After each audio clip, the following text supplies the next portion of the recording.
Hello साथियों, कैसे हो? आशा करता हूँ अच्छे होंगे। लेखपाल की अच्छे से तैयारी कर रहे होंगे बच्चों। मैं जो है रोज़ जो है आपके लिए एक लेखपाल की वीडियो डालता हूँ। तो आज भी एक नई वीडियो के साथ आपके सामने उपस्थित हुआ हूँ। तो टाइम वेस्ट ना करते हुए आज की वीडियो स्टार्ट करते हैं। ठीक है बच्चों। तो आज का पहला क्वेश्चन है बच्चों, निम्नलिखित में से किस फसल के उत्पादन में उत्तर प्रदेश प्रथम स्थान पर नहीं है? बच्चों पूछा क्या है? नहीं पूछा उसने, नहीं है। तो चावल, दूध, आंवला, गेहूं। तो बच्चों बताइए। तो बच्चों जो इसका राइट आंसर होगा वो आपका आंसर होगा इसका फर्स्ट, चावल। ठीक है, अगले क्वेश्चन पर चलते हैं। क्वेश्चन नंबर 2, उत्तर प्रदेश में निम्नलिखित में से किसके उत्पाद के लिए कृषि निर्यात क्षेत्र को अधिसूचित किया है? आलू, आम, बासमती चावल, ये सभी। तो बच्चों इसका जो राइट आंसर होगा ये होगा ये सभी। बच्चों इन क्वेश्चन को बहुत ही अच्छी तरह से याद करें, इसके नोट्स बना के रखें बच्चों। जब एग्जाम आएगा तो उसे एक बार आपको रिवाइज करने पड़ेगा बस, ठीक है? और इसके बाहर कुछ नहीं जाएगा बच्चों, ठीक है? चलिए आगे चलते हैं।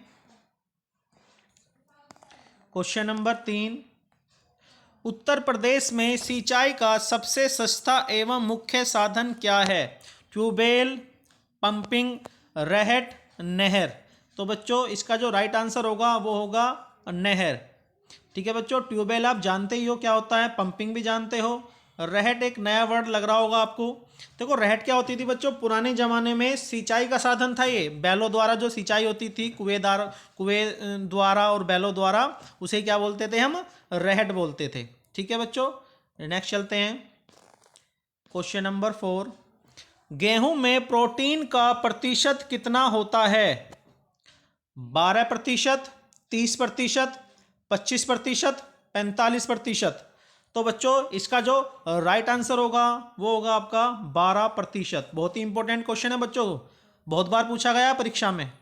ठीक है, चलिए नेक्स्ट चलते हैं क्वेश्चन नंबर 5 की तरफ। उत्तर प्रदेश चकबंदी अधिनियम कब पारित किया गया? बहुत ही इंपॉर्टेंट क्वेश्चन है बच्चों, ये भी बहुत ही इंपॉर्टेंट, कई बार परीक्षा में पूछा गया है। ठीक है, तो इसका जो बच्चों राइट आंसर होगा वो होगा 1953। चलिए नेक्स्ट चलते हैं अगले क्वेश्चन पर। क्वेश्चन नंबर 6, उत्तर प्रदेश में 2 फसली सिंचित कृषि जोत की अधिकतम सीमा कितनी है? 5 हेक्टेयर, 6 हेक्टेयर, 7.30 हेक्टेयर, 8 हेक्टेयर। तो बच्चों इसका जो राइट आंसर होगा वो होगा आपका 5 हेक्टेयर। चलिए नेक्स्ट चलते हैं क्वेश्चन नंबर 7, स्थिरीकरण को कायम रखने के लिए उत्तर प्रदेश में जमींदारी उन्मूलन अधिनियम कब लागू किया गया? 1951, 1953, 1957, 1959। तो बच्चों इसका जो राइट आंसर होगा वो होगा आपका 1951। चलिए नेक्स्ट क्वेश्चन की तरफ चलते हैं। क्वेश्चन नंबर 8, निम्नलिखित में से कौन सा अम्लीय धरती पर सफलता से उगाया जा सकता है? तो बच्चों सबसे पहले तो पता होना चाहिए अम्लीय वर्षा क्या होती है। तो बच्चों अम्लीय वर्षा होती है पृथ्वी के वायुमंडल में सल्फर डाइऑक्साइड और नाइट्रोजन जल के साथ जब क्रिया करते हैं, और जब वो जल जो है बरसता है, वर्षा होती है, उसे क्या बोलते हैं हम? अम्लीय वर्षा बोलते हैं बच्चों। ठीक है, तो पूछा क्या है, निम्नलिखित में से कौन सा अम्लीय धरती पर सफलता से उगाया जा सकता है? तरबूज, फली, खीरा, उपरोक्त में से कोई नहीं। तो बच्चों इसका जो राइट आंसर होगा वो होगा तरबूज। चलिए नेक्स्ट चलते हैं क्वेश्चन नंबर 8 की तरफ, 9 की तरफ। उत्तर प्रदेश की नई कृषि नीति में निर्धारित विकास दर है 5.1%, 3.8%, 4.5%, 2.9%। तो बच्चों इसका जो राइट आंसर होगा वो होगा आपका 5.1%। चलिए नेक्स्ट चलते हैं क्वेश्चन नंबर 10 की तरफ। भू कृषि का रिकॉर्ड कौन सा है? मतलब भू कृषि के रिकॉर्ड को क्या कहते हैं? पंचनामा, गिरदावरी, जमाबंदी, खतौनी। पंचनामा, गिरदावरी, जमाबंदी, खतौनी। तो बच्चों पंचनामा तो आप जानते ही हो क्या होता है, ठीक है। गिरदावरी बता रहा हूं बच्चों क्या होता है। किसान ने अपने खेत में कितने रकबे में कौन सी फसल की बुआई की है, यह जानकारी पटवारी द्वारा शासन के दस्तावेज में दर्ज कराई जाती है। इसे ही क्या बोलते हैं हम, गिरदावरी बोलते हैं, कि कितने उसने कौन सी फसल उसमें बो रखी है, उसकी जानकारी जब शासन को जाती है उसे क्या बोलते हैं हम, गिरदावरी। उस रिकॉर्ड को क्या बोलते हैं हम, गिरदावरी, ठीक है। उसके बाद है जमाबंदी। तो बच्चों जमाबंदी होती है खेत की जानकारी, लंबाई, चौड़ाई, लोकेशन, किसान का नाम इसमें रहता है, उसे बोलते हैं हम जमाबंदी। उसके बाद क्या है बच्चों, खतौनी। एक तरह का खाता नंबर होता है जिसमें किसी व्यक्ति या परिवार में स्वामित्व वाली सभी जमीनों की जानकारी होती है। मतलब किसी आदमी का खेत कहीं और पे है, दूसरा खेत उसका कहीं और पे है, तो उसकी संपूर्ण जानकारी होती है कि इस आदमी के पास इतने खेत हैं, तो उसे क्या बोलते हैं हम, खतौनी बोलते हैं बच्चों। अब उसने पूछा है भू कृषि का रिकॉर्ड कौन सा है, तो बताइए इसका आंसर, राइट आंसर इसका क्या होगा।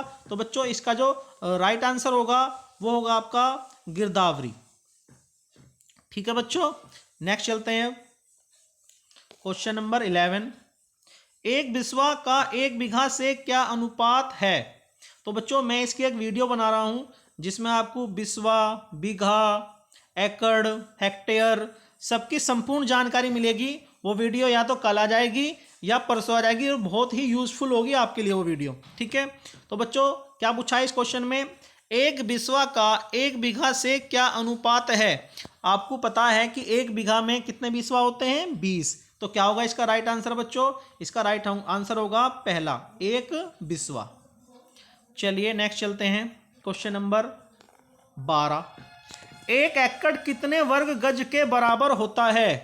तो बच्चों इसका जो राइट आंसर होगा वो होगा 4840, ठीक है। चलिए नेक्स्ट चलते हैं, क्वेश्चन नंबर 13 की तरफ। उत्तर प्रदेश में विधानमंडल क्षेत्र विकास निधि का परिचालन किस विभाग द्वारा किया जाता है।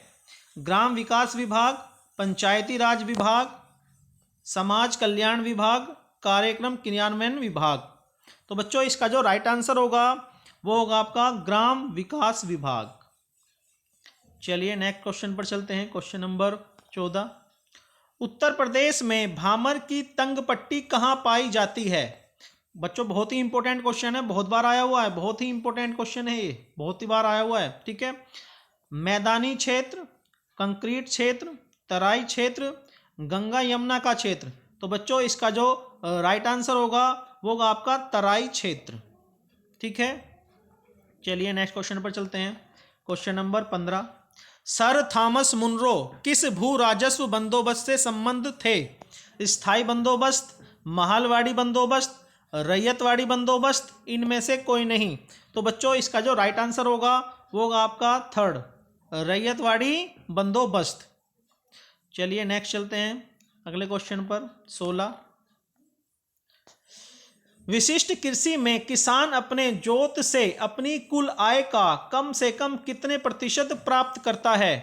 35%, 45%, 60%, 50%। तो बच्चों बताओ इसका राइट आंसर। तो बच्चों इसका जो राइट आंसर होगा ये होगा आपका 50%। चलिए नेक्स्ट, पूंजीवादी खेती किन देशों में प्रचलित है।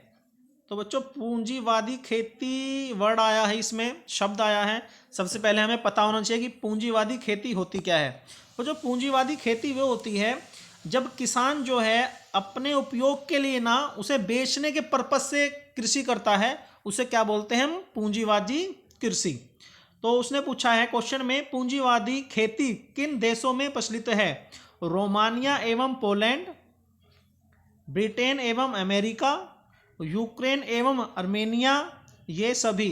तो बच्चों इसका जो राइट आंसर होगा वो होगा आपका ब्रिटेन एवं अमेरिका। चलिए नेक्स्ट चलते हैं, बाढ़ प्रभावित क्षेत्रों में किस प्रकार की खेती की जाती है। दियारा खेती, तर खेती, तैरती खेती, आंध्र खेती। तो बच्चों इसका जो राइट आंसर होगा वो होगा दियारा खेती। अब बच्चों आप कहोगे कि दियारा खेती क्या होती है, तो इसे समझ लीजिए।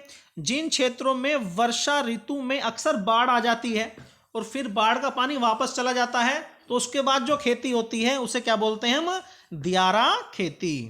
तो अच्छे समझ गए होंगे बच्चों। चलिए नेक्स्ट चलते हैं। क्वेश्चन नंबर 19, कृषि लागत एवं मूल्य आयोग की स्थापना हुई 1965, 1975, 1980, 1991। तो बच्चों इसका जो राइट आंसर होगा वो होगा आपका 1965। चलिए नेक्स्ट चलते हैं। पर्माकल्चर किसका पर्याय है? मतलब पर्माकल्चर क्या है? पारिस्थितिकी कृषि, सिंचित कृषि, व्यापारिक कृषि, ले कृषि। तो बच्चों जो इसका राइट आंसर होगा वो होगा फर्स्ट। ठीक है। अब बच्चों आप कह रहे होंगे, समझ रहे होंगे कि ले कृषि क्या है। तो बेटे ले कृषि वो होती है जिसमें कृषि योग्य भूमि पर घास उगाई जाती है और फिर कुछ वर्षों तक उसे चारागाह के रूप में प्रयोग किया जाता है। उसे क्या बोलते हैं हम? ले कृषि। चलिए बच्चों आगे क्वेश्चन समाप्त हुए। तो बच्चों चैनल को ज़्यादा से ज़्यादा सब्सक्राइब करें, इसे लाइक करें और बच्चों शेयर करें। ठीक है। धन्यवाद। जय हिंद, जय भारत।